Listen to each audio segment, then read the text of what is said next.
बहुत ही ओपी होने जा रही है, क्योंकि हमारा गेम के अंदर जो M1887 आ रही है वो कैसा दिखता है और उसमें क्या क्या एबिलिटी है और कौन सी इवेंट में आएगा और कब आएगा, तो वही बात मैं करने जा रहा हूँ इस वीडियो में।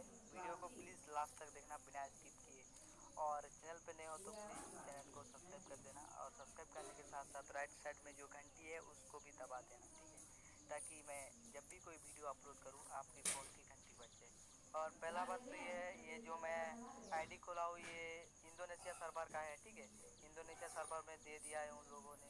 तो चलो बिना टाइम वेस्ट किए वीडियो को स्टार्ट करते हैं।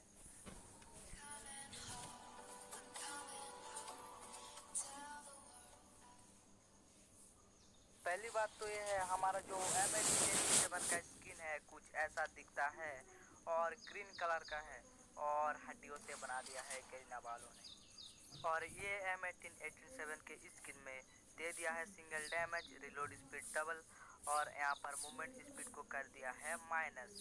और कुल मिला के बात ये हुई कि ये जो रिलोड स्पीड है ना, रिलोड बहुत ज़्यादा स्पीड में लेगा, और सिंगल डैमेज भी है, मतलब डैमेज भी देगा। और ये जो M1887 का स्किन है ये हमारा इस वाले इवेंट में देगा। अगर आप लोगों के पास M1887 का स्किन नहीं है तो ये वाला स्किन आप लोग ले सकते हो, अच्छा है ये वाला स्किन। और ये वाला M1887 का स्किन कैसा लगा मेरे को कमेंट करके जरूर बताना। और तो और चैनल को सब्सक्राइब कर देना, ठीक है, और अपने दोस्तों के साथ शेयर भी कर देना, और वीडियो अच्छी लगे तो प्लीज़ एक लाइक कर देना।